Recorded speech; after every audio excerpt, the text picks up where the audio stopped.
Hello everyone and welcome back. Today, let's go over the breakdown for the Tomb of Sargeras damage taken so that as tanks, we know exactly what to use, when to use it, and how to prepare for each fight. Now, one thing I will say is that Nighthold was a lot more magic heavy than Tomb of Sargeras is, so Tomb of Sargeras is a little bit more forgiving. Fight number 1 with Gora. That fight is 80% physical damage. The large majority of the damage you're going to be taking is just from melee auto attacks, and the magic damage that gets handed out is actually from the tanking debuff. It's a dot that's put on you, burns your armor, but also does fire damage. So if you want to use any magic mitigation at any moment, you can use it at that point, or you can wait for the infernal burning. When he fills up with energy, that big AoE is also 100% magic damage. Up next, we have the Demonic Inquisitors, and this fight is 70% physical damage and 20% magic. Now, the Pangs of Guilt that's being cast, that's actually all magic damage, but that should actually be interrupted every single time. That cast shouldn't be going off. So the only boss that you actively tank, which is Atrigan, is mostly physical damage. His frontal cleave ability, his scythe, does a decent amount of burst, so you might want to use some sort of damage mitigator right before that gets cast. And when you're actually inside of Belak's jail, there is a ticking debuff that gets handed out there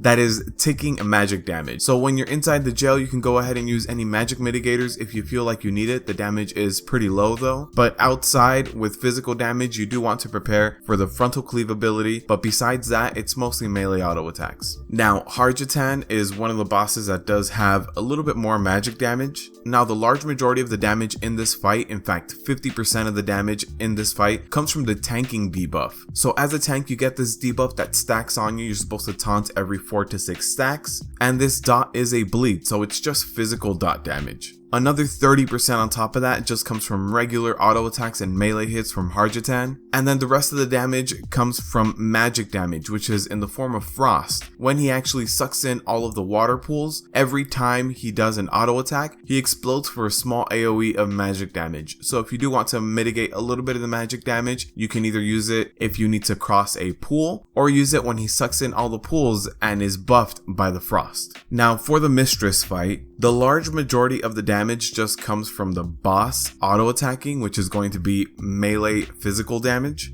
The tank debuff that gets handed out accounts for about 30% of tank damage, and that is a magical debuff. So as a tank, when you get the tanking debuff and you pick up the adds, which also do magical damage, that's when you would want to pop some magic mitigation so you can survive a little bit more. And then besides the boss's melee and the tank debuff, the large majority of the damage that goes around is mostly magical. The tornadoes and the Hydra shot are the only two other things that are physical, but stuff like the debuff that you have to go feed to the maw, that is all magical damage. The debuff that's actually handed out after the Hydra shot is poison damage. So the large majority of the environmental effects are magic except for the tornadoes and the Hydra shot. 50% physical damage from melee and 30% from the debuff, and the rest is not too bad. Now for the Sisters of the Moon, we have about a 50-50 fight overall. However, depending on what phase you are, it is a little bit more intense with physical or with magic. Now in phase 1 and 2, this is mostly physical damage in the form of melee from the boss and the ad that they spawn. And for the DPS and healers out there, every debuff that you can get during phase 1 and 2 is actually 100% magic damage. And the incorporeal shot is also 100% magic damage. And in phase 3, everything flips for the tanks, and the debuff that you actually get as a tank in phase 3 does a ton of magic damage. So if you want to know when to use your magic mitigation in phase 3, use it as soon as you get your 2 stacks of the debuff and the other tank taunts off. That's when you want to use your magic mitigator.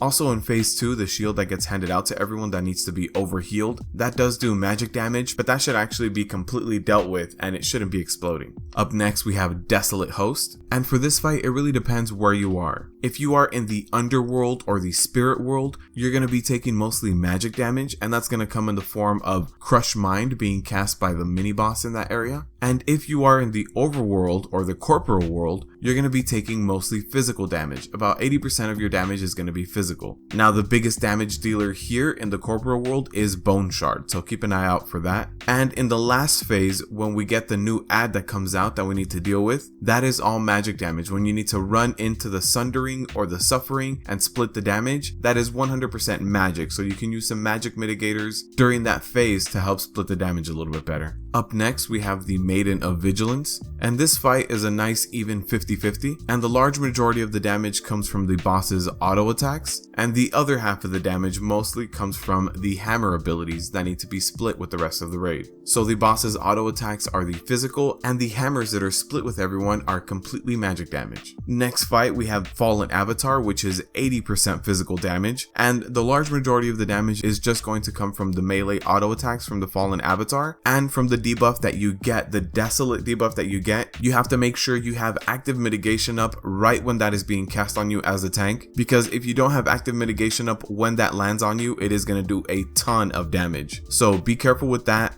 Have your active mitigation up, and the only really substantial magic damage that happens during this fight is the ruptured realities. When that explodes, that's all magic damage. And the last fight, we have Kill Jaden, and overall this fight is a good 50-50, but we have to talk about which phase and what is really hitting us. So the biggest thing to note is that Kill Jaden deals a ton of physical damage in phases 1 and 2, and this is via his debuff Fell Claws and the Big Armageddon that does 100% physical damage. Now the good thing to note about the Fell Claws and the Big Armageddon Vortex is that since they are all physical damage, they're actually both blockable. So if you face Kill Jaden when you're in the Armageddon, you can actually block that damage. Also during this phases, if you just go ahead and take one of the smaller Armageddons, that is all magic damage, so you can mitigate that with your magic. And once we start moving into the later phases, it gets a lot more magic heavy. So the first two phases, really, Fell Claws and the Big Armageddon are going to be doing a ton of physical damage to you, not that much magic damage going out to the tanks. Once we jump into the Illidan phase, that's going to be a lot of ticking AoE magic damage that we have to deal with, and the debuff that you need to get from Illidan is also 100% magic damage. And in the last phase, the cast The Darkness of 1,000 Souls, that cast is 100% magic damage, and so are the pylons that come up and blow up. So be ready for a lot of physical damage in phase 1 and 2, and in phase 3, be ready for all of the magic damage that happens.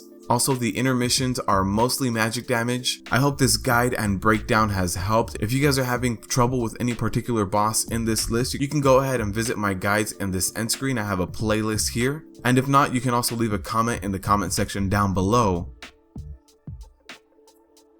And as always, good luck tanking out there.